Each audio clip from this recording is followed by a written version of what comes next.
Écoutez Sirot Relek, Vav, deuxième sira sur Noach. Dans la paracha, au moment où le déluge il commence, on a un verset qui nous dit Bishnat Shesh Meot Shana Lechaye Noach, dans la 600e année de Noach, Nifkeu Kol Mayanot Tehom Rabba Varubot Hashamim Niftachu, ont été fendues toutes les sources du grand abîme et ont été ouvertes toutes les fenêtres du ciel. Et sur ça, le Zohar il fait un commentaire en nous disant c'est quoi les sources d'en haut, les sources d'en bas, les fenêtres du ciel c'est sources d'en haut, les sources d'en bas. C'est en vérité la sagesse divine et la sagesse terrestre qui vont se dévoiler quand? Dans le 600e année. Ça veut dire quoi? Le Zohar il dit dans le 6e millénaire, donc à partir de l'an 5000 et plus, et dans la 600e année, ou alors le 6e siècle. Ça veut dire 5500. À partir de l'an 5500, ou alors d'autres ils vont dire 5600, ça dépend comment on interprète le Zohar. Donc en français ça correspond entre à peu près, donc c'est 1740, 1840, c'est tout le 18e siècle. À ce moment-là vont être complètement dévoilées la sagesse divine, la sagesse terrestre, les sources d'en haut, les sources d'en bas. Et on voit que concrètement, c'est ce qui s'est réalisé, c'est toute cette période où il y a eu le dévoilement de la Chassidoute, donc la sagesse divine, la profondeur de la Torah, et aussi c'est toute la période où il y a eu la révolution industrielle, toutes les nouvelles découvertes, les progrès dans la médecine, les progrès dans la technologie, l'invention de la radio, la voiture, le cinéma, la photo, même les premières télés. C'est-à-dire que c'est toute une période où il y a eu énormément d'innovation. C'est les sources de la sagesse terrestre qui ont été dévoilées.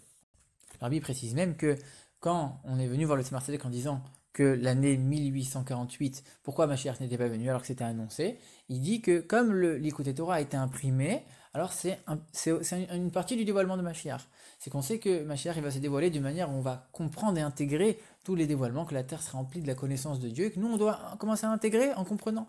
Et le fait de dévoiler les Mamarim de Chassidut, ça nous permet de mieux comprendre intellectuellement et de conceptualiser vraiment la sagesse de Dieu. Donc c'est une partie du dévoilement de Mashiach.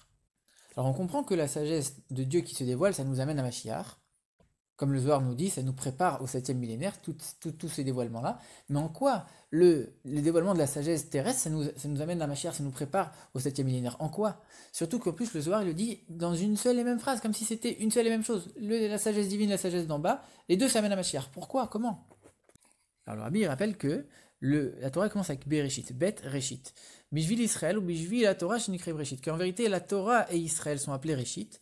Et le monde a été créé pour la Torah et pour Israël. Donc chaque chose qu'il y a dans le monde, c'est pour la gloire de Dieu, comme c'est dit dans la Mishnah. Et donc ça doit servir aux Juifs, servir à la Torah. Et le fait de se servir de ces nouvelles découvertes, de cette sagesse terrestre, si on s'en sert pour la Torah, alors oui, ça amène à Mashiach.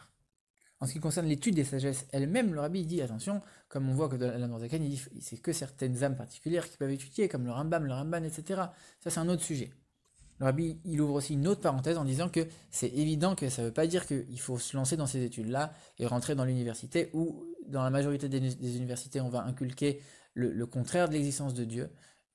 Le fait que c'est la science et le monde qui priment et que Dieu finalement c'est que après, si déjà on parle de Dieu, si déjà on renie pas Dieu, et que même si à ce niveau-là on est bien, on a toujours le problème de la tsniout, avec les mélanges, avec les fêtes, avec plein de choses qui sont complètement contraires à la Torah, et tout celui qui va être religieux il va être mal vu, etc. Le Rabbi dit voilà, c'est pas le moment de s'attarder ici, mais c'était une parenthèse pour dire que ça veut pas dire que parce que c'est ouvert, alors on doit forcément aller n'importe où, faire n'importe quoi, il y a quand même des règles qui restent. Je vais bien reprendre la question, en quoi le développement des sagesses terrestres, ça amène à Mashiach. Et quand Mashiach reviendra, il y aura deux points essentiels, le fait que la terre sera emplie de la connaissance de Dieu, et le fait que la chair matérielle, le matériel lui-même, verra la divinité. Pas seulement qu'on va comprendre, pas seulement qu'on va voir avec un œil, mais que même la chair, même les choses les plus basses, vont voir, vont ressentir, vont être complètement imprégnées de divinité. Ça, c'est un niveau beaucoup plus fort et beaucoup plus grand. Et en vérité, ce dévoilement des sagesses terrestres, des sagesses des sciences, elles nous permettent d'avancer un petit peu sur ces deux points-là. Comme on le voit, le Rabbi donne un exemple. Il dit, on a maintenant le téléphone, on peut émettre un son qui va être entendu à des milliers de kilomètres instantanément. On peut voir quelqu'un qui est à des milliers de kilomètres, on va le voir instantanément, on va pouvoir avoir un écran et voir exactement ce qu'il fait. Sans parler des satellites, etc. C'est-à-dire qu'aujourd'hui, on a une conscience de pouvoir voir à des milliers de kilomètres plusieurs choses à la fois et écouter un son à plusieurs milliers de kilomètres en même temps. Et donc, on comprend beaucoup mieux que la Mishnah qui nous dit il y a un œil qui voit, une oreille qui entend. Avant, c'était complètement abstrait. Maintenant, on peut beaucoup plus s'imaginer concrètement que oui, c'est possible. Et si déjà c'est possible pour nous à un certain degré, forcément pour Dieu. Et donc, ça nous permet de beaucoup mieux intégrer et imaginer ce que sera le monde quand Mashiach viendra. Et le fait de la présence de Dieu qui est omniprésente dans le monde, ça on peut beaucoup plus l'intégrer et le comprendre grâce au développement de ses sagesses. Voir comment Dieu il est là à chaque instant, partout, pour tout le temps, pour tout le monde. Il peut regarder chaque chose à chaque instant. On peut beaucoup plus l'admettre maintenant. Rabbi ici il ouvre encore une autre parenthèse où il dit que c'est sûr qu'il y a des choses qui vont être créées pour un certain but et nous on va les prendre et on va les utiliser pour Dieu. Comme on l'a vu, tout ce qui a été créé c'est uniquement pour l'honneur de Dieu, pour les Juifs, pour la Torah, etc. Il y a des choses qui n'ont été créées que pour ça. C'est des créatures particulières, il n'y en a pas beaucoup. Et l'exemple que les sages y donnent, c'est l'or. L'or, il n'aurait jamais dû être créé. Si Dieu a permis de créer l'or, c'est pour qu'on puisse l'utiliser pour le Beth Amikdash et pour le Mishkan. Mais sinon, on ne devrait pas utiliser l'or. Alors bien sûr, Dieu il laisse le libre arbitre, donc on peut l'utiliser pour tout. Et c'est pour ça qu'aujourd'hui, l'essentiel de l'utilisation, on comprend bien qu'il est dans tout le reste, dans toutes les autres choses qui ne sont pas le Beth Amikdash et le Mishkan. Et donc ça va nous permettre de comprendre pourquoi le Zohar il cite les deux en même temps, la sagesse divine et la sagesse terrestre, les sciences. Pourquoi ensemble? Pour amener Mashiach. Parce qu'en vérité, c'est pas seulement que les sciences, elles se sont développées, il y a eu des innovations, il y a eu des choses qui se sont passées, nous on va les prendre, on va les utiliser pour la Torah. En vérité, c'est que non. Profondément, pourquoi il y a eu tous ces dévoilements? Uniquement pour qu'on puisse les utiliser pour la Torah et pour les mitzvot. Et plus que ça, si on les utilise uniquement pour le service de Dieu, mais des choses qui sont pas des choses de sainteté, par exemple, travailler, aller au travail, on va prendre la voiture, etc. Ça fait partie du service de Dieu, on doit le faire, c'est des mitzvot, etc. Ça fait partie du service de Dieu, mais c'est des choses ça rentre dans les choses de réchoute. C'est pas des choses de sainteté. Mais en vérité, profondément, encore plus que ça n'a été créé que pour la Torah et les mitzvot, les choses qui sont profondément de la sainteté. Et c'est pour ça qu'on lit ça avec le dévoilement de la profondeur de la Torah, la Chassidut. Parce qu'en vérité, c'est sur la même continuité, c'est la même ligne de pensée. Alors du coup, en quoi ça accomplit tout ça? Comme on l'a vu, il y a plein d'exemples. Alors il donne un autre exemple, l'exemple de la radio, que les ondes radio se diffusent dans le monde entier. C'est seulement quand on va avoir les bons appareils pour les détecter, on peut recevoir ces ondes. C'est pour ça qu'on peut capter des ondes, des radios américaines, même si on est en Europe, même si on est en Australie. On peut capter la radio américaine. Il faut juste avoir les bons appareils. C'est-à-dire que les ondes radio sont dans le monde entier. Et même dans des endroits où c'est désertique, il n'y a pas du tout de personnes pour écouter ces ondes, pour écouter cette radio. Malgré tout, les ondes, elles sont là. Et si maintenant on est en train d'enseigner un cours de Chassidut à la radio, alors la Chassidut, elle va pénétrer le monde entier.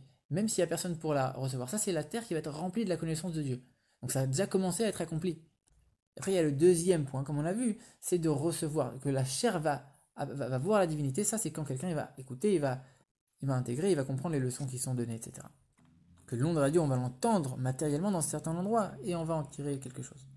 A priori, on aurait pu se dire, ok, on va prendre ces sciences, on va les utiliser pour la Torah. Mais quand on prend la science elle-même, quand on l'étudie, pas forcément qu'on voit que c'est quelque chose de saint. On va l'utiliser pour la sainteté, mais c'est pas saint la science elle-même quand on l'étudie. Rabbi dit comme ça. La Chassidut, elle dévoile l'unité de Dieu. Comment Dieu il est un, comment il n'y a rien, même s'il y a diverses choses qui sont créées dans le monde, il y a une grande diversité, chaque chose elle est unie à lui, et lui il est uni avec le monde, et il est uni en lui-même. C'est une unité parfaite. Donc tout le concept de l'unité de Dieu, c'est pas le moment d'en parler, mais c'est longuement expliqué dans la Chassidut. Et donc cette unité, elle va se dévoiler dans le monde. On va voir comment le monde en vérité, il crie cette unité de Dieu, cette unité même en lui. Et ça, on le voit avec le développement de la science. On voit que maintenant, on est en train de découvrir. Avant, on pensait que les objets, ils étaient formés de différents éléments différents. En fonction de quel objet on parlait, il y avait plusieurs éléments qui composaient cet objet-là. Maintenant, on voit clairement que même quand il y a des éléments qui sont différents, profondément, la structure, elle reste la même.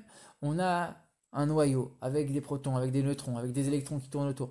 Et ça, c'est exactement la même chose pour chaque élément, pour chaque objet, pour tout ce qui compose l'univers. On a la même structure, on a une unité. Ça veut dire qu'on est en train de dire que peu importe c'est quoi, il y a la même structure. C'est une unité qui est universelle, c'est quelque chose d'extraordinaire. Et ça, c'est dévoilé par la Chassidut, qu'on voit que Dieu, il est unique. C'est l'unité de Dieu, l'unité du monde. Donc nous, on a le dévoilement de la Chassidut qui nous apprend l'unité de Dieu. Et plus la science elle avance, et plus on voit que même dans la science elle-même, on voit l'unité de Dieu. Donc le monde, il crie l'unité de Dieu. Encore une fois, on voit à quel point c'est sur exactement la même ligne, c'est le même message, l'ouverture des sources d'en haut, des sources d'en bas. Et comment les deux, ils peuvent amener préparer le monde à la venue de Mashiach.